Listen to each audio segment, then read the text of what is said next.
This is a special report from News 3 WSIL. Hello again, I'm Mark Kiesling. There is a lot of talk right now about the COVID-19 booster shots. We'll dive into that in tonight's COVID conversation. And for that, I turn it over to my co-anchor, Julie Williams. Thank you, Mark. We're joined tonight by Miss Monica Heinzman, the Director of Pharmacy Services with SSM Health. Monica, thank you so much for being here this evening. Now, like Mark said, we're hearing a lot about booster shots. An FDA panel just approved Moderna's today. Should folks mix the booster shot, as opposed to what they got with their first vaccine dose? Yeah, so it's not recommended that you mix brands. So if you originally got Pfizer in your initial series, you need to get a Pfizer booster. If you initially got Moderna, you need to get a Moderna booster. And eventually, when the Johnson & Johnson one is approved, likewise, it goes along with it. I see. And with the Johnson & Johnson, not being approved yet, or Moderna's just being approved today, will that impact the booster's effectiveness for someone who may have already gotten their first dose and second dose? So the boosters that we have so far are recommended at 6 months, but it can be longer. So it won't affect the, as far as effectiveness goes, it won't make a big difference. Of course, the longer you wait to get a booster, there's a chance that in that time period you could start losing your immunity. So once you get to that 6-month point, if you're needing to get a booster, you should go right away.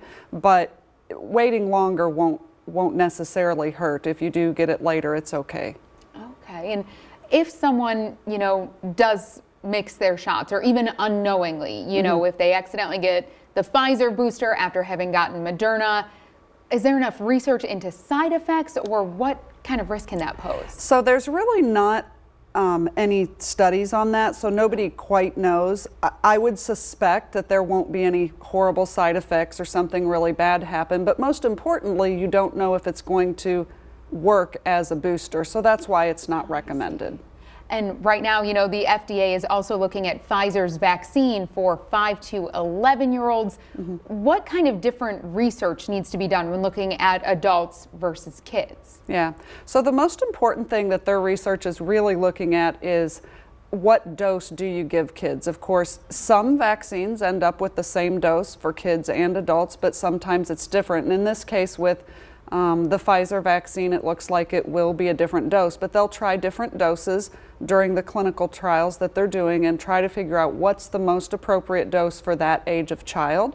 They'll also look to see, are there any different side effects that we didn't see in adults, which from what I'm hearing from the research so far, it looks really good. There will be a different dose, but the side effects look to be pretty much the same, very minimal.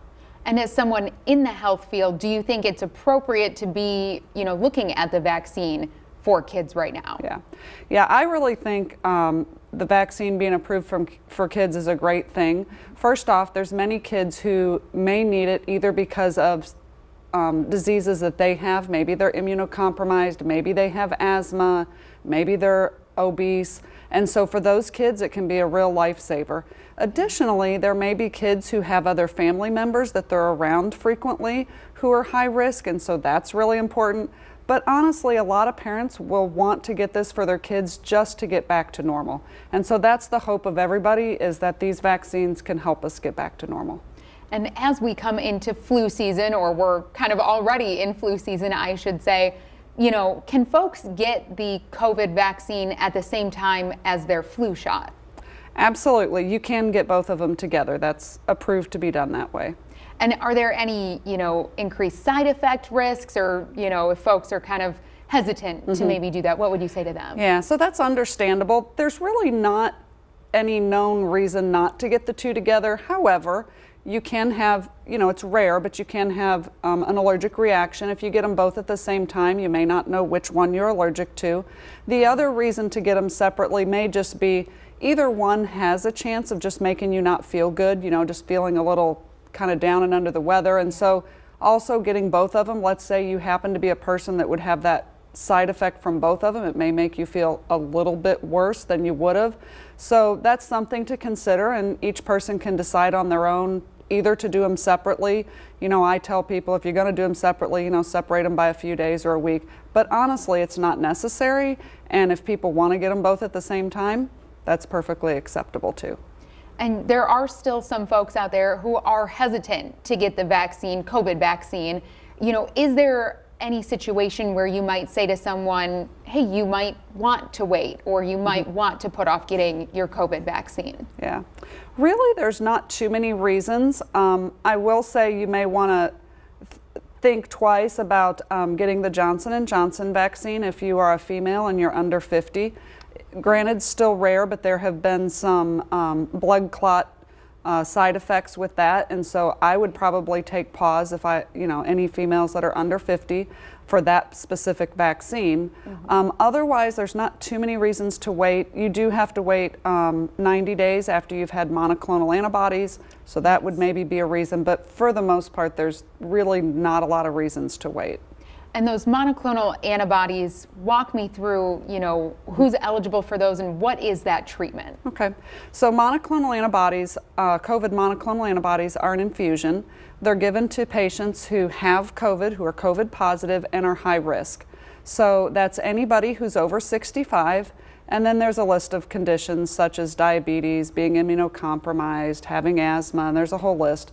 So basically, if you're high risk, meet any of those conditions, or are over 65, then and are COVID positive, you're eligible.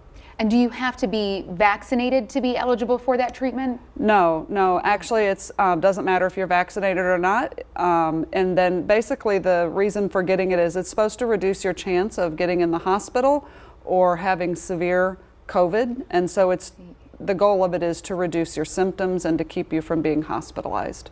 Okay, great. Thank you for clarifying that. Now, if you do get that treatment, you said you should wait to get your vaccine dose. Yeah, they'll make you wait 90 days until you get your vaccine if you haven't had it yet. Okay, great. And if someone tonight is considering getting their vaccine and they say, hey, I think I want to do this, where can they go? And are there any steps they should take before they go to get the shot? So there's not really too many steps ahead of time. I tell people go when you're feeling good. You don't want to go when you're feeling crummy, have a headache, get plenty of sleep, that type of thing. But really there's no rules to going. You can go whenever. Most pharmacies offer it. Many healthcare organizations offer it. SSM has clinics both in Centralia and in Mount Vernon. Okay. But people nowadays should not have any problems finding a location to get these vaccines. They're offered really almost everywhere. And similar to, the antibody treatments, if someone has COVID and recovers, should they wait to get their vaccine as well? So early on, they recommended that you wait 90 days when you originally had COVID. They're now saying as long as you're out of your quarantine and you're allowed to leave your house, you can go ahead then and get your vaccine. You don't have to wait that 90 days anymore. All right, Monica, well, I want to thank you so much for joining us for tonight's conversation. It's been very enlightening. We'll have this entire conversation and much more COVID-19 information on our website. That's WSILTV.com.